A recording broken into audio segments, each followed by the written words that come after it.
Hi, this is Kerry with Talking Tech TV, and today I'm going to talk about the Zoom H4n.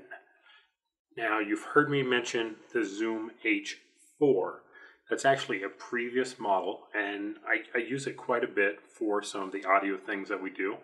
It's now kind of almost got a permanent home as the boom mic interface, and they'll be changing that up around. The reason I needed to get a new one is the USB port on the old one fried. I've had that thing for like 6-7 years, and the USB port fried. So I can't use it for my audio interface anymore to the computer. So I needed to get something new, and I decided to get the H4n. And the H4n comes in this nice package that you can keep it in. Keeps the screen from getting damaged when it's in your camera bag and stuff, so it's kind of nice. Also comes with this fairly nice windscreen. It's round, but you'll see it actually works. So there's some slight differences between this and the H4. On the H4, the microphones were aligned with each other, and so they kind of skipped over. In this one, they crisscross a little bit, so it's a slightly different design on the microphones. Another big change is you can adjust the width. So I can turn these and get 120 degree or 90 degree. So I can keep that pickup to be a little narrower than I want, or if I want. So that's kind of nice. If you read the reviews, it says that it has a rubberized coating so you don't pick up noise when you're handling it. That's a bunch of BS. This has no semblance of rubber texture on this whatsoever. It's plastic. It picks up the noise just as bad as the other one. I see no difference. This is not a rubberized coating by any stretch of the imagination.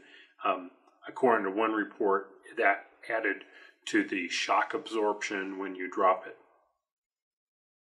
No, they obviously had never held one.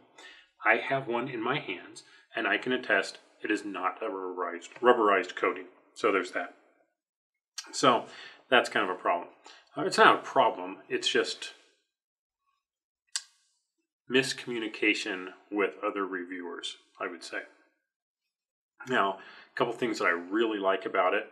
The H4 had to have a separate clamp that went on it so you could attach it to a tripod.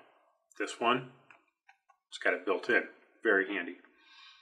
This has a built-in speaker. So that's kind of handy. Let me close this out of the way. So you can actually use it to monitor the recording. I mean, it's not stereo, it's not high quality, but it'll do the job. It also has a stereo microphone input jack there. So I could bring in other microphones, plug them right into there, and I'm good to go. The reason I went with this one over some of the other ones, the H2, the H1, or Tascam, or some of the others, is because it has XLR ports on it. And most of my microphones are XLR, and some of them require phantom power. And this does put out phantom power. This will actually do 24 or 48 volts. In fact, all my microphones will work at 24 volts, so I can keep that lower setting on here, save a little battery. You can also plug a 1/8 inch jack right into the bottom of that. So I've got 1/4 inch jack here, XLR jacks, stereo microphone, plus the 2 built-in microphones. So that's a lot of flexibility, and it can record 4 tracks at a time. I can switch between the mics, the inputs, really easy to work with. The interface is easier to work with. than the H4, so I like that. Really much easier to switch around and do different things. In the past, the old one, it was kind of difficult to get to the SD card. It was where the batteries were in, and if you had that cover on there, it was a pain, so you had to take it all apart. Here, SD slot right on the side, batteries right here on the back, 2 AA's. I use Eneloop rechargeables.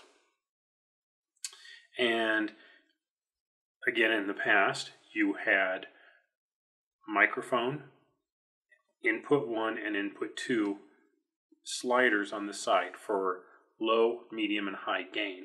That was the only control you had. It was low, medium, or high gain. Nothing in between. That's been completely done away with. And now you have recording level from 0 to 100 on whatever port you're recording on, which is nice. The kind of kludgy menu system it had before, there was a dial in the front and it was kind of difficult to use. Menu key, and you have this rotating selector which also pushes to select. If you're used to the H4, come to the H4n. Little learning curve, but everything's there and it's laid out better. So I like that.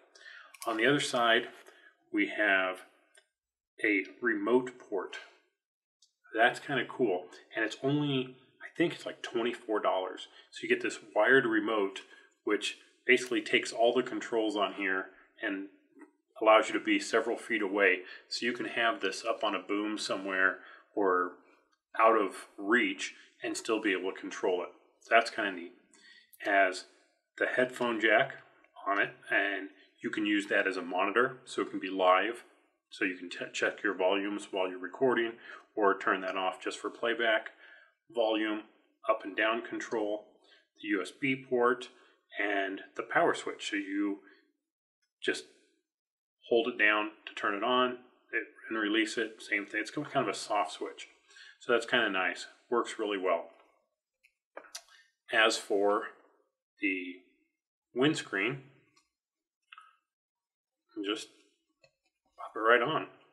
And it's actually really secure on here. I mean, I can hold its weight, and it's really thick, so it should do a pretty good job. I've done a little bit of testing, but I haven't been out in a windy environment with it. I should note that the redhead, of course, I got the black one and I get the red one. This is the redhead windscreen for the H4, and it is an absolute perfect fit on here as well. And I love the redhead. It really cuts down on wind noise. I used this out on the beach in Maui. It was perfect. Loved it.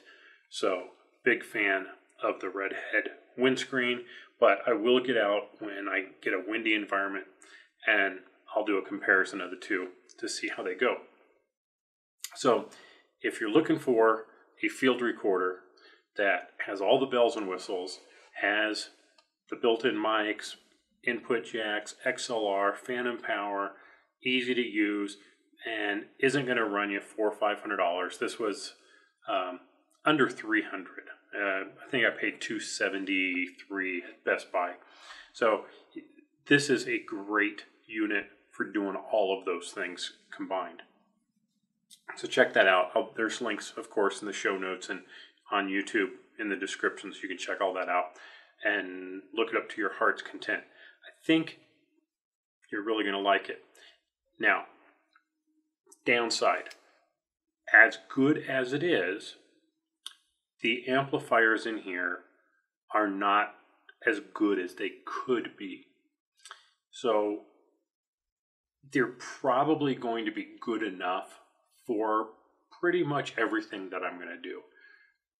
I'm so picky about audio, though, that in the studio or when I can, given the choice, I'm going to use a different setup. I'm probably going to use a Audio-Technica AT875R microphone connected to a Juice Link RA333 preamp going into the camera, so I get just incredibly good sound.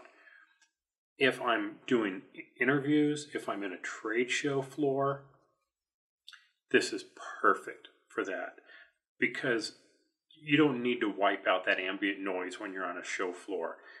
So I think you'll find it to be a really, really good unit.